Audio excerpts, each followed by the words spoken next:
কৰিবলৈ যাব নালাগে আমাক সেইসমূহ উপকৰণ আমি পাওঁ কিছুমান উদাহৰণ পাওঁ আজি আমি এই ভাওনা হৈছে 7টা বৰসবাহতকৈ বৰসবাহৰ সমান বুলি কয় কিয় কয় এই ভাওনাত ভগৱন্তৰ নাম ৰূপ নাম লীলা ধাম এই চাৰিওবিধ সমাহাৰ ঘটিছে ভগৱানৰ আমি ৰূপ বিচাৰি পাওঁ এই ভাওনাৰ মাধ্যমেৰে আমি ভগৱানৰ নাম বিচাৰি পাওঁ ভাওনাৰ মাধ্যমেৰে ভগৱানৰ লীলা বিচাৰি পাওঁ আৰু ভগৱানৰ ধাম মানে এইটো বৈকুণ্ঠ হৈ যায় এই চাৰিবিধ উপাদান ভাওনাত আছে কাৰণে 7টা বৰসবাহৰ সম বুলি কয় এই ভাওনা গতিকে ভাওনাত আমি অতি আধ্যাত্মিকতাৰে ল'ব লাগে মহাভাৰত যুদ্ধৰ শেষত যেতিয়া কুন্তীয়ে শ্ৰীকৃষ্ণক লগ পাইছে তেতিয়া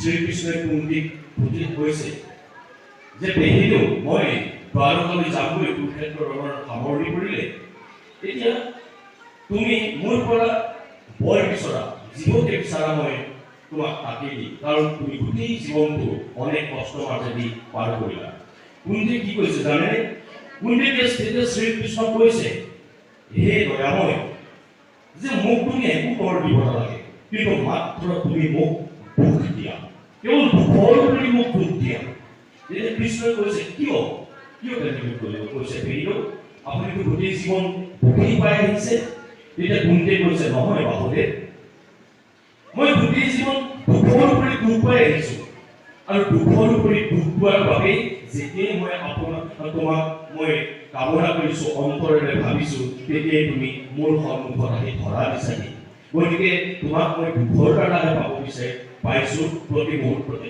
গতিকে মই এতিয়াও মোৰ বাকী যি কেইটা দিন আছে মোক অকল কেৱল দুখৰ উপৰি দুখ দিয়া যাতে মই বাকী থকা দিনকেইটাও মই তোমাক পাই থাকিব পাৰোঁ কুন্তী তেনেধৰণে ভগৱানক আৰাধনা কৰিছিলে কিন্তু আমি দুখৰ উপৰি দুখ নিবিচাৰোঁ কিন্তু আমাৰ মহাপুৰুষ শ্ৰীমন্ত শংকৰদেৱ গুৰুজনাই আমাৰ যি কৃষ্টি দি থৈ গ'ল সংস্কৃতি দি থৈ গ'ল ভাওনা দি থৈ গ'ল এই ভাওনাকে যদি আমি সাত্বিকভাৱেৰে আমি কৰোঁ ভগৱন্তৰ চৰণৰ সমস্ত আত্মনিবেদন কৰি আমি ভাওনা অভিনয় কৰোঁ ভগৱানক আমি ঠিকাতে লগ পাওঁ এই হৰিপবিত্ৰ ভাওনাৰ মাধ্যমেৰে গতিকে আমি ভাওনা অতি সাত্বিকতাৰে কৰিব লাগে আজি চাওঁ মই এটা উদাহৰণ দিছোঁ মোৰ নিজৰ ক্ষেত্ৰত মোৰ যোৱা বছৰ এটা বেমাৰ হৈছিলে বহুত ভাল মানুহ আজি আমাৰ তাৰকা গৃহৰ এজন জ্যেষ্ঠ বিজ্ঞানী অধ্যক্ষ বিজ্ঞাজ্যোতি বুলি এটা ইউটিউব চেনেল আছিলে তেখেত এটা সাধাৰণ অসুখত যিটো মূৰ অসুখ হৈছিলে 5 মিনিটৰ ভিতৰত ঢুকাই গ'ল কিন্তু মই মৰিব লগা মানুহটো মই উপলব্ধি কৰোঁ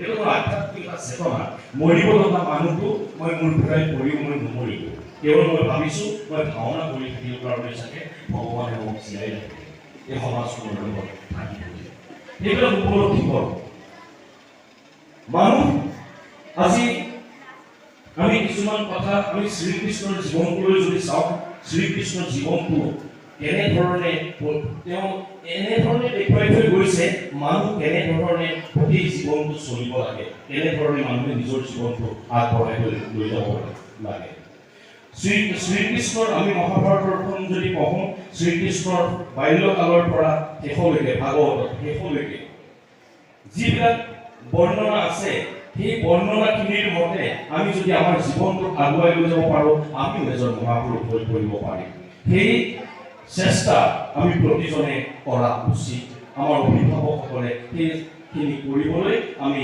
সন্তানক প্ৰেৰণা যোগোৱাটো উচিত ইয়াত আমি কৰ্মশালাত কি শিকাইছোঁ অভিনয় শিকিব পাৰিছে নোৱাৰিছে সেইটো পাছৰ কথা কোনোবাই পাৰিবও পাৰে অভিনয়টো এনেকুৱা বস্তু নহয় যে একেদিনাই শিকিমে 10 দিনৰ ভিতৰত কিন্তু ৰাতিপুৱা অলপ সময় ধ্যান কৰক তাৰপাছত ব্যায়াম কৰক তাৰপাছত নিজৰ কামখিনি কৰক এই আধ্যাত্মিক যিবিলাক চৰ্চা আছে সেইখিনি কৰক তেনেকৈ চাব জীৱনটো পৰিশীলিত হৈ যাবগৈ শেষত সমূহলৈ মোৰ শ্ৰদ্ধা জ্ঞাপন কৰিছোঁ পুনৰ মই সৰু যদিও সমূহ প্ৰশিক্ষাৰ্থীলৈ মোৰ অন্তৰৰ পৰা মই অনুৰোধ জনাইছোঁ প্ৰতিজনেই একোজন ভাল মানুহ হোৱা ভাল মানুহ হ'লে আমাৰ সমাজখন অতি সুন্দৰ হৈ উঠিব তোমালোক যদি ইয়াত থকা প্ৰশিক্ষাৰ্থীসকল যদি একোজন ভাল মানুহ হোৱা তোমালোকৰ ঘৰখন ভাল হৈ থাকিব।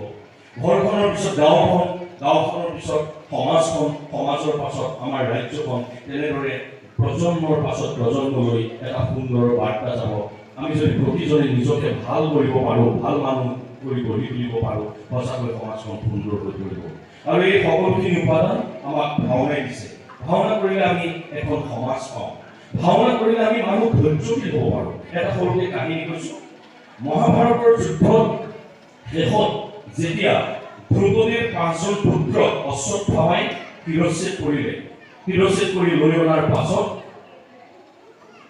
দ্ৰৌপদীৰ কান্ধি কাটি বাৱলী হৈ গৈছে। তেতিয়া অৰ্জুনে কথাটো গম পালে যে অশ্বত্থামাই এই কামটো কৰিলে। তেতিয়া অৰ্জুনে কৈছে, ৰবা দেৱী দ্ৰৌপদী, মই অশ্বত্থামাক ধৰি আনি মই তোমাৰ ভৰিৰ আগত পেলাই দিম। তেতিয়া অশ্বত্থামাক অৰ্জুনে ধৰি আনিলে, আনি পেলাই দ্ৰৌপদী ভৰিৰ তলত পেলাই দিছিল। তেতিয়া দ্ৰৌপদী কৈছে, হে ব্যক্তম, তুমি এইটো কি কাম কৰিলা? নিজৰ গুৰুপুত্ৰক তুমি এনেদৰে ভৰি বান্ধি আনি মোৰ ভৰিৰ তলত পেলাই দিছাহি। মই পুত্ৰ খুব পাইছোঁ, কিন্তু তেওঁক তুমি হত্যা নকৰিবা। কিয় নকৰিবা? তোমাৰ গুৰু মাতৃয়ে তেওঁ অন্তৰত বৰ দুখ পাব। মই যিটো দুখ পাইছোঁ, যাতে গুৰু মাতৃয়ে সেই দুখ নাপায়, এইটো তোমাৰ মহাপাপ হ'ব, মোৰ বাবে অতি মহাপাপ হ'ব। চাওক, নিজৰ 5টা পুত্ৰক মৰাৰ পাছতো দ্ৰৌপদীয়ে কিমান ত্যাগৰ বলত, কিমান মনৰ ধৈৰ্যৰ বলত সেই নিজৰ পুত্ৰ হত্যাকাৰীজনক ক্ষমা কৰি দিব পাৰিছে।